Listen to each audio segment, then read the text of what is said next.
यार पूरा स्टीयरिंग पूरा हार्ड है, एकदम हार्ड, काट नहीं पा रहे स्टीयरिंग। आइए बर्नर टानते हैं और देखते हैं क्या समस्या है।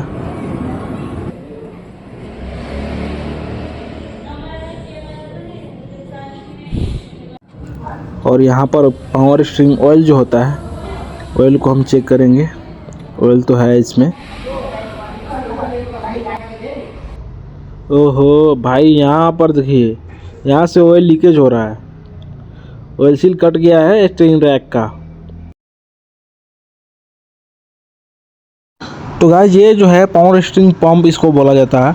तो इसको हम निकालेंगे और स्टीयरिंग रैक को निकालेंगे, क्योंकि जो ऑयल का लीकेज का समस्या है, स्टीयरिंग रैक के अंदर का जो ऑयल सील होता है, सील वो कट गया है, इस कारण से ऑयल लीकेज हो रहा है। तो स्टीयरिंग रैक को निकालना पड़ेगा।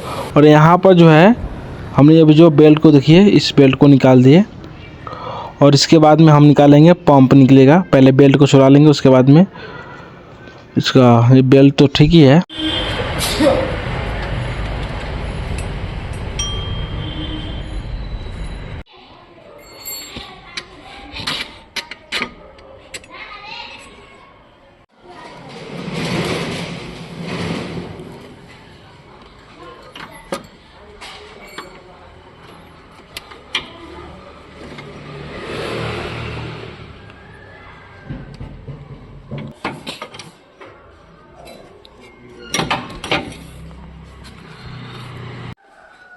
तो गाइस ये रहा पुराना वाला पावर स्टीयरिंग पंप। अब जो इसका कोई काम नहीं है भाई, इसका काम ही नहीं है।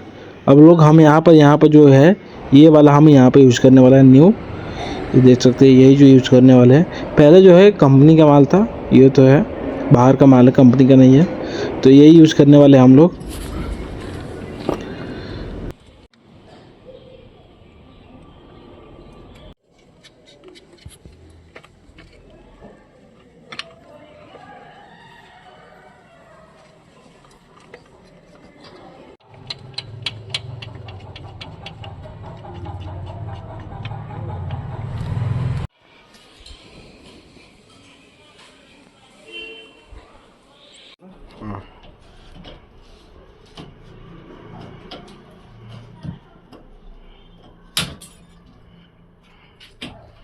ये जो लॉक है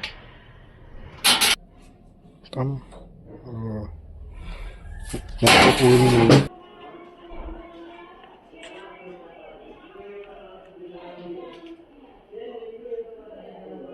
ज़्यादा घिसा है क्या? टेम्पर किट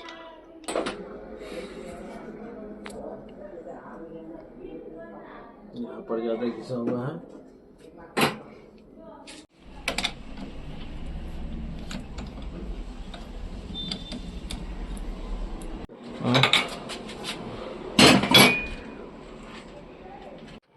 तो गाइस अभी जो है हमने स्टीयरिंग पंप को खोल लिए। ये स्टीयरिंग पंप है जो स्कॉर्पियो पिकअप S5 का S6 का है। और ये जो स्टीयरिंग पंप है ये खराब कैसे होता है, आज इसके बारे में जानेंगे। ठीक, ये कैसे खराब होता है और कैसे इसको बचाए। तो गाइस सबसे पहले ये खराब होने का कारण बताते हैं, इसका रीजन बताते हैं क्या होता है। आपका जो स्टीयरिंग पावर स्टीयरिंग ऑयल होता है ना, वो अगर ज़्यादा पुराना हो गया, ज़्यादा पुराना हो जाएगा, यानी डस्टी ज़्यादा हो जाएगा, तो ध्यान दीजिए, इधर आइए। ये जो है यहाँ पर स्टीयरिंग रैक भी हमने खोल ली है। ये जो स्टीयरिंग रैक है, स्टीयरिंग रैक के अंदर होता है ऑयल सील लगा हुआ। तो जब ऑयल पुराना हो जाएगा तो ऑयल सील क्या होता है, ऑयल सील जब हमारे रैक के यहाँ पर रॉड है, पुराना ऑयल घर्षित होगा, चलेगा, ये इस तरह चलता है, तो क्या होता है ऑयल सील कट जाता है। ऑयल सील कटने के बाद क्या होता है, पावर स्टीयरिंग जो ऑयल होता है ना, वो निकल जाता है, यानी लीक करने लगता है। लीक करने के बाद पूरा जब ऑयल खत्म हो जाता है, उसके बाद क्या होता है, ऑयल जब खत्म हो जाएगा भाई, तो ये मोटर यानी पंप है, तो पावर स्टीयरिंग पंप है। अब ये पंप बिना ऑयल के चलेगा तो क्या होगा, आवाज उठा लेगा, बैरिंग इसका आवाज उठा लेगा, काम करना बंद हो जाएगा, हीट होगा, तो इस कारण से खराब होता है। और क्या बताइए। और दूसरा रीजन ये है, जब इसका पावर स्टीयरिंग का कहीं से ऑयल लीकेज होगा, समस्या वही है, ऑयल लीकेज होगा या ऑयल डस्टी हो गया। ऑयल डस्टी होने के कारण से क्या होता है, ऑयल सील कट जाता है। ऑयल सील कटने के बाद जब ऑयल बाहर निकल जाता है, तो पावर स्टीयरिंग का ऑयल नहीं रहेगा, ये काम करना या धीरे धीरे बंद हो जाएगा इसका काम।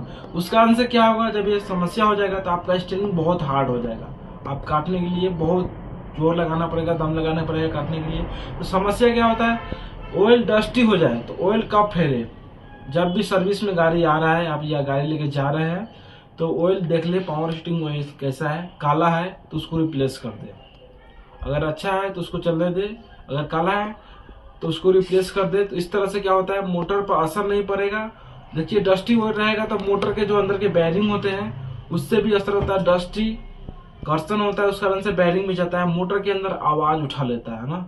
और उसके बाद में इसका जो स्टीयरिंग रैक का ऑयल सील होता है वो कटने के क्या होता है, ऑयल बाहर निकल जाएगा। ऑयल बाहर निकलने की वजह से जो मोटर हो जाता है बिना एयर पंप बोला जाता है, कुछ लोग मोटर कुछ लोग पंप बोलते हैं, इसलिए बोलते हैं स्टीयरिंग पंप, क्योंकि ये ऑयल को पंप करता है और स्टीयरिंग रैक के अंदर आता है। तो जो ये पंप के अंदर ऑयल नहीं रहेगा ना, तो ये पंप जब सूखा चलते रहेगा, जब गाड़ी के इंजन स्टार्ट रहता है तो ये पंप उस समय चलते रहता है। तो इसके अंदर ऑयल नहीं आएगा तो क्या होगा, ये पंप इस तरह से आवाज आ रहा है ना, तो इसका जो बैरिंग खत्म हो जाएगा, घर्षण होगा, हीट होगा और खत्म हो जाएगा, सीज हो जाएगा, इस तरह से होता है। तो इसी तरह से समस्या इसमें हुआ है क्या, पहले ये गाड़ी लॉन्ग टूर गया हुआ था, लॉन्ग टूर गया हुआ था, लॉन्ग टूर में क्या हुआ, इसका जो ऑयल सील यानी पुराना ऑयल कट गया है, पुराना इसका जो रैक का ऑयल सील है इसके अंदर होता है वो कटा हुआ है, ऑयल लीकेज हो गया है। यहाँ पे दिखाइए ये बूट है, ये बूट फटने के कारण से बूट फटा हुआ है, ऑयल लीकेज हो गया है। और एक चीज और है, बूट पर और ध्यान देना, देखिए ये बूट है ना, ये फटा हुआ बूट आपको देखिए, एक्सल या स्टीयरिंग रैक का बूट, किसी चीज का बूट देखिए फटा हुआ, उसको रिप्लेस कर दीजिए। देखिए ये बूट के क्या होता है, बूट से अब तुमको दिखाते हैं, ये बूट जो है यहाँ से अगर ये बूट कट जाएगा ना, इसके अंदर से पानी जाएगा, मिट्टी जाएगा, मिट्टी पानी जाने से क्या होगा, इसका फिर वही समस्या हो जाएगा, ऑयल सील कटेगा, मिट्टी पानी से ऑयल सील कटेगा, फिर समस्या वही रहेगा। उसमें तो क्या होता है, उसकी करने फिर ये रैक फिर बनाना पड़ेगा। ये बूट पर भी ध्यान देना जरूरी है, क्योंकि ये बूट अगर फटा हुआ है, इसके अंदर पानी जाएगा, रैक के अंदर पानी जाएगा, तो कार्बन पकड़ेगा, कार्बन पकड़ने से क्या होगा, रैक फिर से रिप्लेस करना है या बनाना पड़ेगा, आपको रिप्लेस करना पड़ेगा। खाली तो ये जो रैक है वो महंगा आता है, उसको रिप्लेस नहीं किया जाता है, रिपेयरिंग भी काम चल जाता है, इसलिए इसको हम लोग रिपेयरिंग करने वाले हैं। पर यहाँ पर रैक तो कुछ दिखाते हैं, दाग यहाँ पर देख सकते हैं, ज्यादा घिसा हुआ है।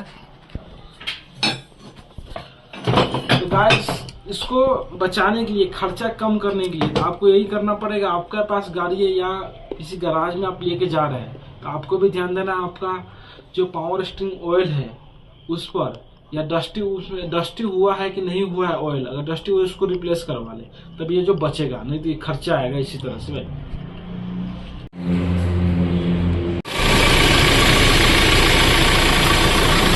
गाइस अभी जो रात हो गया, इसका जो स्टीयरिंग रैक का काम करते करते, क्योंकि इसका स्टीयरिंग रैक थोड़ा लेट से आया है, नया डालेंगे हम लोग।